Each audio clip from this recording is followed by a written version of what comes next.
Un femicidio cada 34 horas, este relevamiento que hizo Mumalá. Estamos con Sofía Boto. ¿Cómo estás? Buen mediodía, Sofía. ¿Qué tal? Buen mediodía.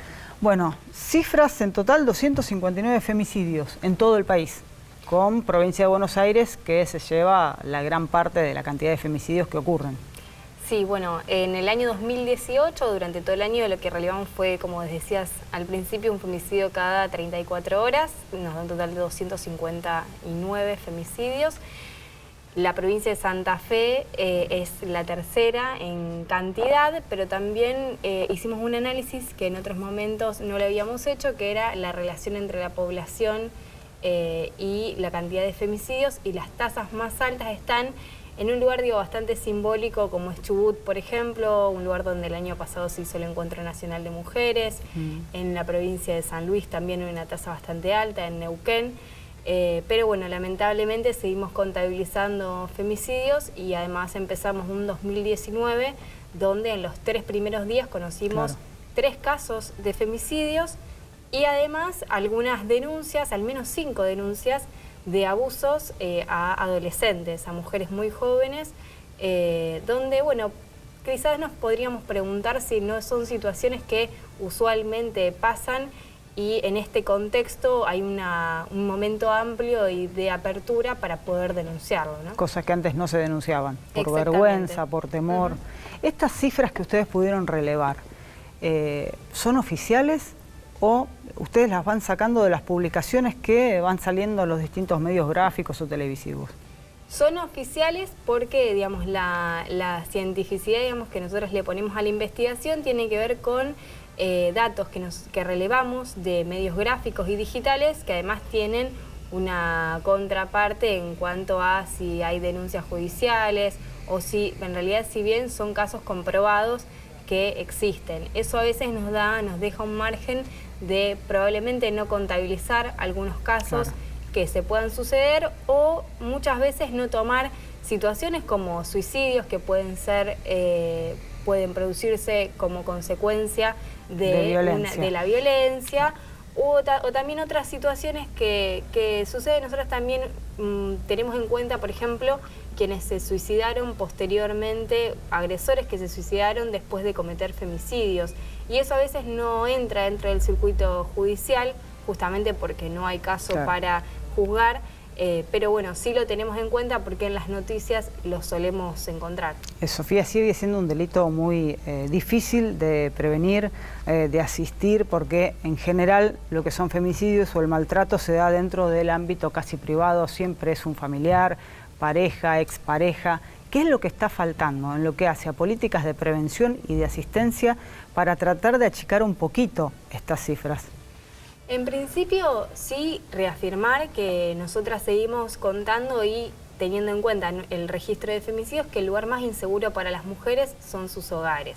La gran mayoría de las víctimas fue asesinada en su propio hogar y además un porcentaje bastante grande donde nosotras intentamos mostrar también los femicidios de jóvenes de menores de 15 años, que son el 7,5% del registro.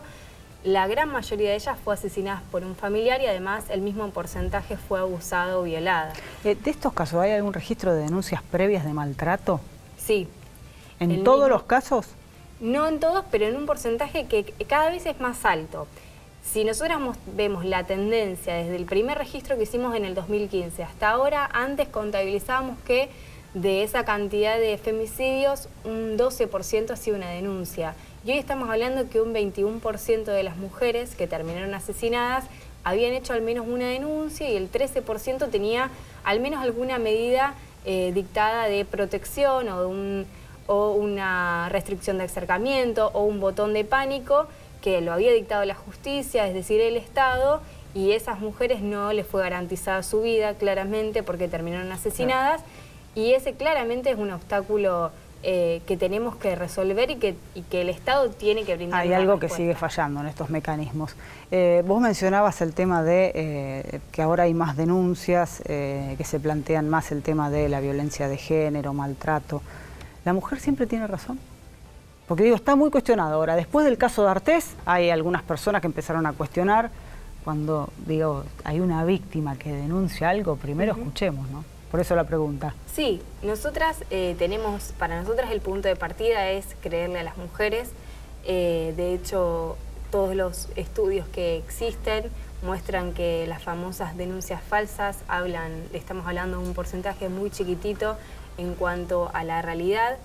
Nosotras le creemos a las mujeres y es lamentable que se sigan reproduciendo estos cuestionamientos, porque los cuestionamientos los tuvimos siempre, cuando denuncias una situación de violencia o, como decíamos antes, bueno, una situación de abuso que hoy en día tiene una posibilidad de decirse y que tenga al menos un repudio generalizado y un pedido de justicia. En otros momentos seguíamos recibiendo estos cuestionamientos sobre qué ropa usabas. Bueno, no muy lejos de esto, un medio muy grande de nuestro país sacó una nota cuestionando por qué una chica de 14 años no estaba con su mamá y su papá el día de Año Nuevo, y fue una noticia totalmente repudiada al punto de que tuvieron que darle de baja. Y eso habla de un cambio de paradigma y un cambio en cuanto a la mentalidad de la sociedad, de que ya no estamos dispuestas a que nos sigan cuestionando a nosotras por supuestamente no estar en el lugar indicados, con la ropa indicada, y que empecemos a cuestionar las situaciones que vivimos y que lamentablemente son más cotidianas de los que pensamos. Sofía, para cerrar, es importante decir que siempre hay un lugar donde recurrir, siempre hay un lugar donde hacer la denuncia y siempre hay un lugar donde pedir asistencia, ¿no? Para la mujer que está atravesando una situación de violencia. Hay líneas nacionales como el 144, en Rosario tenemos el teléfono verde, se pueden hacer denuncias en fiscalía, en los centros territoriales de denuncias, en las comisarías también hay una obligación de que nos tomen esas denuncias. Y también seguir promoviendo, nosotras promovemos el contacto con las organizaciones, porque además tenemos una cercanía, tanto nosotras, en nuestro caso Mumalá, o cualquier organización que se encuentren de mujeres en los barrios, las redes de mujeres, tenemos una cercanía que eso hace de que muchas mujeres que no se animan a llegar a una instancia judicial por todo esto que venimos contando, porque tenemos efectivamente una cuestión con la justicia, bueno, si nos van a creer. No, y además hay otra cuestión. Hay algunos fallos judiciales que la verdad son penosos en este país, ¿no? Sí. De casos comprobados de violación que después los agresores han quedado en libertad o condenados por otro tipo de delito y no por la violación. Sí, recientemente tuvimos el caso de Lucía Pérez en Mar del Plata, quienes fueron absueltos por el femicidio y fueron condenados por otras causas. Es realmente lamentable y eso habla de que institucionalmente nos falta un montón, y creo que hay que hacer una contraposición de que es, por un lado, un gran avance de nuestra sociedad, de la concientización de las mujeres y sobre todo de las chicas más jóvenes, quienes se pusieron al hombro o empezaron a desnaturalizar estas situaciones que nosotras mismas, digo yo de mi generación, siendo joven, también naturalizábamos. Situaciones de acoso, situaciones de abuso, situaciones de violencia. Y eso hoy ya no lo vemos así. Pero todavía falta que el Estado tome esas reivindicaciones, que las transforme en un presupuesto que sea acorde a una problemática que afecta a más del 50% de la población. Y eso me parece que es, y que bueno, que obviamente la justicia, esa justicia patriarcal, que le decimos que es una justicia patriarcal, que es machista y que hace y dicta este tipo de fallos, también tiene que revisar sus actitudes y sus decisiones para poder transformar en decisiones que apunten a generar una sociedad muchísimo más libre y libre de violencias, sobre todo para nosotras, y por supuesto que eso va a repercutir en toda la sociedad. Muchas gracias, Sofía. Gracias.